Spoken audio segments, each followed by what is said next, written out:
네, 오늘은 39장, 창세기 39장을 읽다가 하나님에 대한 존재를 한번 다시 생각하게 됐어요.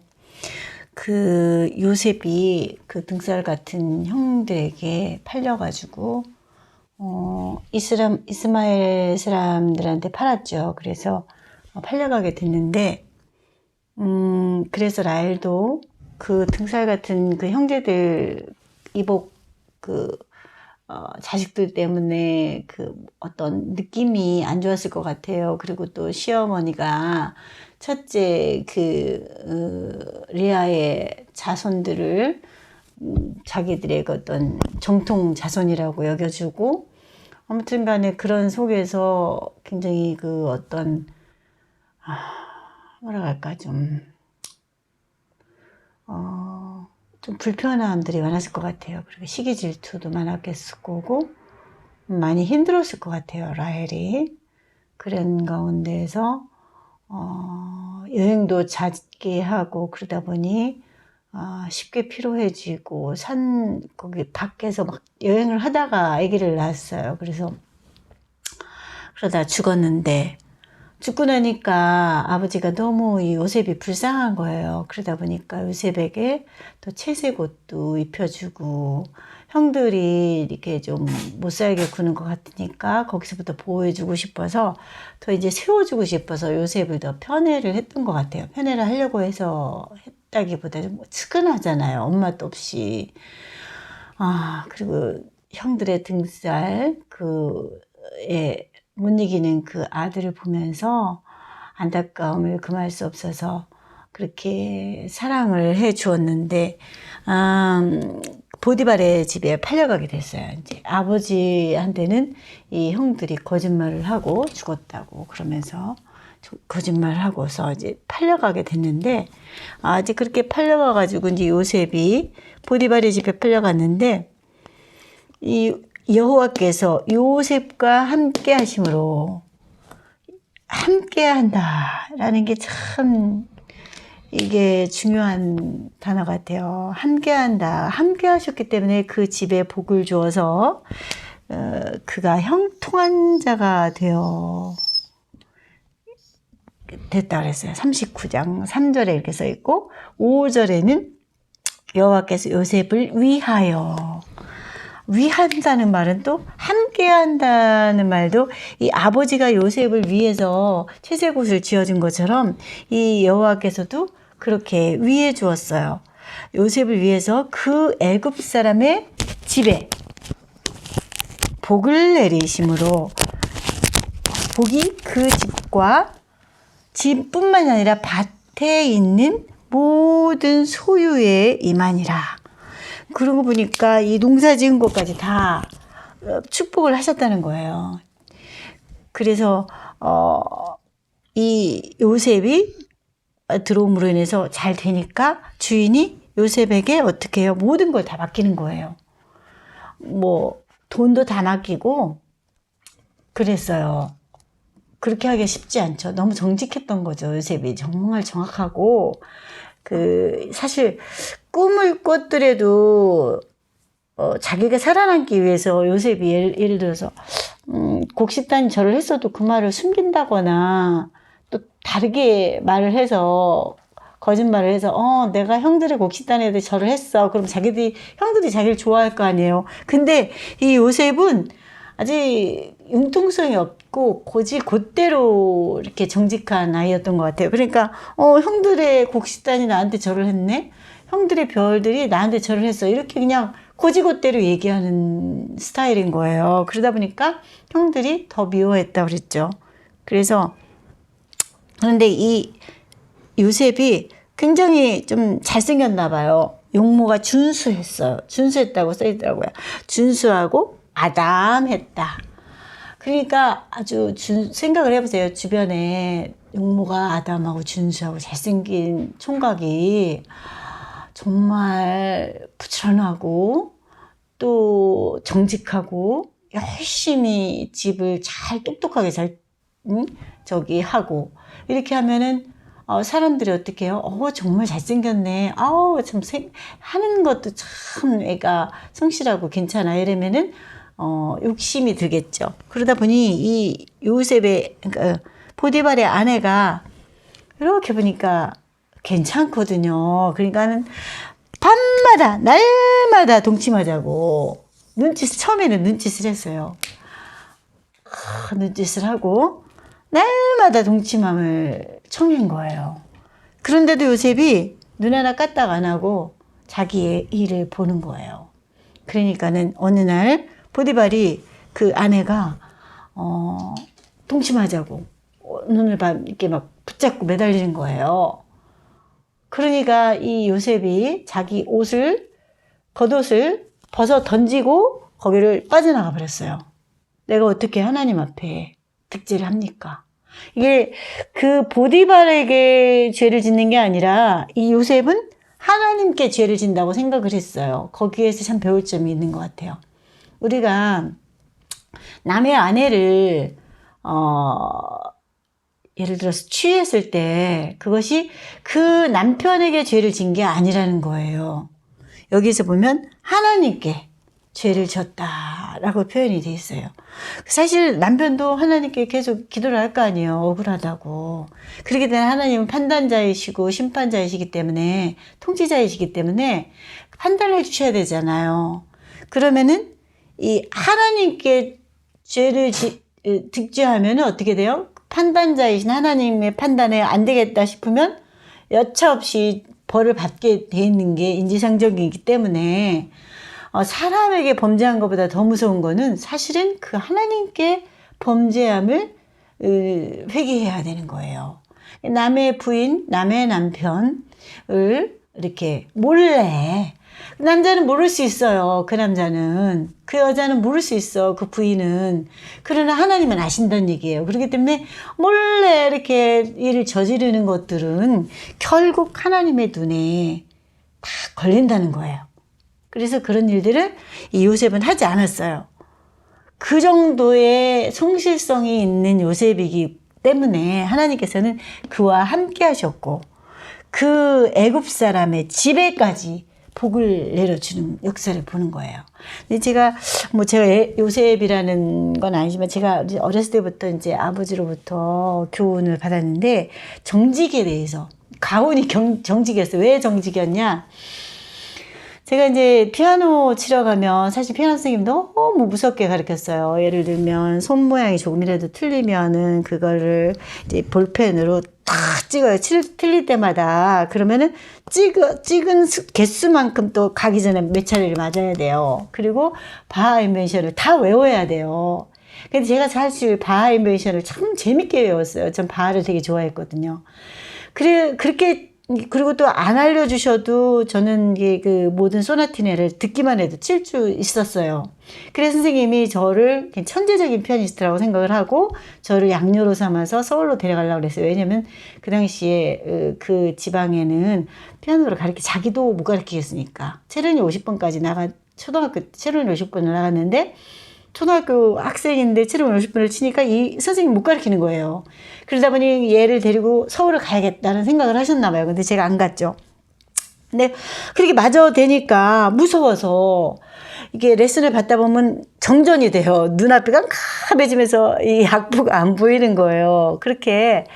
그러다 보니까 이제 피아노 치러 가기가 싫은 거예요. 근데 사실은 이제 피아노 레슨을 받고 집에서 한 번만 두 번만 쳐도 저는 이제 선생님이 원하는 그 수준까지 올라갈 수가 있었는데, 그러다 보니 맨날 고무줄놀이 하러 다니고, 산에 산딸기 따먹으러 다니고, 오징어 가상 그 운동장에서 맨날 친구들이랑 놀고, 공기 따먹기 하고, 맨날 그렇게 놀았단 말이에요. 그러고 나서 집에 가서는 거짓말 하는 거예요.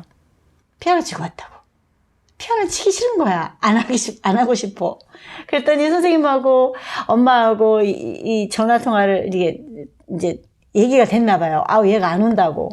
얘 갔는데요? 갔다 왔다 하는데요? 아니에요. 거짓말 했나 봐요. 이래가지고 몇 차례를 잔뜩 꺾어다가 엄마가 너가 이만저만 해서 내가 너를 가르치려 했는데 안 되겠다. 네가 이렇게 힘들면 그만둬라. 이러시면서 몇 차례 막 때리시더라고요. 그래서 제가 그때 처음이자 마지막으로 엄마한테 맞은 기억이 나는데, 그러면서 아버지가 저를 위해서 가훈을 뭐라고 하셨냐면 정직. 절대로 거짓말 하지 말라고. 응? 그렇게 정직하라고 교훈을 내리셨어요. 그래서 그 뒤로 제가 거짓말을 참 안 하려고 노력을 해요. 거의 거짓말 안 해요. 그러다가도 뭐 어떤 때 언니한테 뭘 사다 달라고 그래서 뭐 띄어다가 팔잖아요. 그럼 난 띵값을 받아야겠다. 언니니까 솔직히 그냥 줘야 되잖아요. 근데도 띵값을 내가 착복을 하는 거예요. 거짓말하면서 이거 얼마에 띄웠어? 13만 원에 한 10만 원에 떼어놓고서는 13만 원에 떼왔어 하고 3만 원을 붙여서 준다거나 하는 그런 거짓말도 해본 적이 있지만 그 뒤로 뭐 심각한 거짓말은 제가 거의 안 했죠. 그런데 그래서 인지는 모르겠지만 제가 피아노를 학원에서 오랜 기간 동안 이제 레슨도 많이 하고 그랬는데 그 학원이 굉장히 유명한 학원이었어요. 그래서 그 학원에 제가 이제 참 아이들에게 사랑을 많이 베풀어 줬고, 정말 사랑으로 아이들을 대하다 보니까 아이들이 그걸 아는가 봐요. 사랑을 알아서, 그리고 이제 피아노를 쳐주면 너무 좋아하고, 애들하고 잘 놀아주고, 이렇게 하니까 애들이 좋아해서 저를 굉장히 따르고, 그래서 그 학원이 되게 잘 됐어요. 이게 부흥이 됐어요. 학원이 되게 뭐라 할까. 발전이 됐다 할까요? 그래서 선생님이 제가 그만둔다, 원장 선생님이 내가 그만둔다고 하니까 막 옷도 사주면서 막 레슨비도 더 올려주면서 다른 데에 비해서 엄청 잘 받았는데도 거기에 또 20만 원까지 더 얹어주면서 저를 잡아두길 원했어요. 그런데 제가 거기를 1시간 동안 차를 왔다 갔다 2번 차를 타고 갔다 오는데 겨울인 이제 추운 데서 차를 기다려야 되니까 너무 힘들고 그래서 그리고 저녁 때 11시쯤에 집에 오고 아이는 어리고 학생이고 그러다 보니까 제가 거기를 그만두니까 그 선생님 되게 마음이 힘들어 하셨어요. 되게 기분 나빠, 너무 힘들어 하시고 속상해 하셨어요. 왜냐면 그때 너무 그 학원이 잘 됐고 또 이렇게 학부모들도 막 너무 좋아하고 원래 그 원장 선생님도 일도 잘 하시긴 하셔요. 그런데 그 혼자만 할 수 있는 일이 아니잖아요. 또 그 선생님 밑에 있는 선생님 잘해줘야 되는 건데 제가 그 일들을 잘해주었는지 아주 성실하게 잘해주어서 아주 그 학원이 복을 받고 잘 됐다가 제가 나가고 난 뒤에는 아주 또 안 된 거를 제가 봤어요. 소문을 좀 들은 것 같아요. 근데 이제 딴 사람이 하고 있는데 그 원장 선생님이 아예 나오지도 않으시고 그러신다고 하더라고요. 그래서 그 선생님과 참 깊은 정도 나누고 참 좋은 추억이 있는데 아주 재미있는 학원이었어요. 그래서 틀에 박힌 학원이 아니라 굉장히 그 원장 선생님 참 스타일이 제 마음에 들어서 되게 참 재밌게 일을 했던 시간이었는데 하여튼 그런 때도 있었고 또 여러 가지로 있을 때마다 복을 받는 걸 봤어요. 그래서 이 성경지를 보면 이제 제가 보면서 그래 이게 내가 잘해서가 아니라 하나님이 함께 하시기 때문에 잘 되는 거구나 라는 걸 느낀 거예요. 그리고 우리가 뭔가 노력을 한다 해도 안 될 수가 있어요. 그 안 되는 이유는 나한테 있는 게 아니라 하나님이 나와 함께 안 하시기 때문에라는 거를 알아야 될 거라는 생각이 들었어요. 그럼 또 우리가 하나님 앞에 무엇이 참 중요하냐. 이 정직이요. 되게 중요한 거예요. 정직이 왜 중요한다. 요즘 들어서 이 정직이 왜 중요하냐 생각을 해봤더니 거짓말과 정직은 반대말인데 이 거짓말은 사단의 것이고 이 정직은 하나님의 것이에요. 그래서 이게 사단의 반대가 하나님인데 하나님께서 정직하신 자를 축복하신다는 거죠. 정직하신 자를 축복하시고 거짓말하는 자를 하나님께서 인정하지 않으셔요. 그리고 이 거짓말하는 자는 둘째 사망을 당한다고 했어요. 영감의 글에. 좀 무섭죠. 굉장히 무서워요. 그래서 저는 감사한 게 아버지께서 저희 친정아버지께서 이 정직 저를 위해서 써주신 가훈 정직을 내려주심으로 인해서 그 뒤로 제가 굉장히 열심히 노력을 한다는 거였고 이 정직이 바로 하나님께서 원하시는 거라는 것을 이제야 느끼겠는 거예요. 그래서 이 요셉은 가는 곳마다 형통하고 심지어는 나중에 감옥 속에서까지도 형통함을 보시잖아요. 감옥의 죄수에게 열쇠를 맡기는 경우가 어디 있겠냐고요. 그 정도로 요셉이 정말 정직했던 거예요.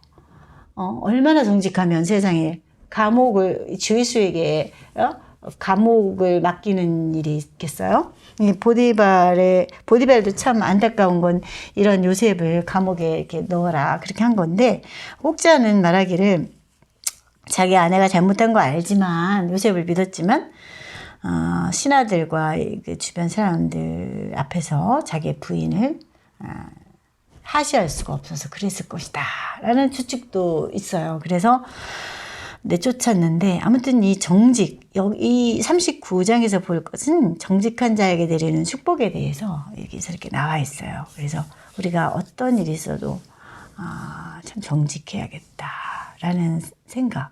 이 정직하는 건 참 쉬운 일이 아니고, 제가 이제 또 에녹에 대해서 좀 생각을 해봤더니, 에녹이 300년 동안 하나님과 그 동행을 했다고 하셨는데, 에녹이 정말 우리는 1년도 사실 하나님과 정말 동행하기가 어렵다는 걸 느끼지 않으세요? 아니 1년은 고사하고 한 달, 아니 다음 날 어떻게 될지 모르는 상황 속에 살고 있어요. 정말 당장 먹고 살 길이 없으면 우리는 편법을 쓰기도 하고, 편법이 아니라 이제 하나님이 원하시지 않는 일들, 예를 들면 술을 파는 일, 뭐 고기를 파는 일, 뭐 이런 일들을 할 수 있잖아요. 그런데 에녹은 정말 하나님께서 원하시는 일들, 그리고 하나님과 함께 동행을 했다는 거예요. 그것도 장장 300년 동안. 그래서 제가 저는 살아서 승천하고 싶습니다 하고 버킷리스트를 적었지만, 이 살아서 승천하는 일이 이게 보통 일이 아니라는 것을 알게 되는, 그런 성경을 연구하면 연구할수록 그게 느끼게 되는 사실인 것 같아요. 그러나 우리에게 주어진 도전, 미션이죠. 정직하자. 함께 하시는 자가 되자. 그래서 하나님의 축복을 받고, 하나님이 나를 위해서 내가 있는 집도 복받고 그렇게 되는 역사가 일어나기를 바라는 거죠. 사실 저도 지금 제 집이 아니고 저희 이제 오빠 집에서 살고 있지만 제 집이 아니에요. 언제 어떻게 제가 나가야 될지 몰라요. 그래서 제가 항상 사실 이제 오빠를 위해서 기도하고 있고, 그런데 오빠가 잘 돼야 제가 또 잘 있으니까 그러거든요. 그래서 하여튼 만약에 하나님께서 저와 함께 계신다면 그렇게 잘 될 거라는 생각이 들어요. 근데 아무튼 우리가 복 받는 거는 하나님께 있다는 거를 기억해야 한다는 사실이죠. 우리의 노력 가지고는 안 된다는 거죠.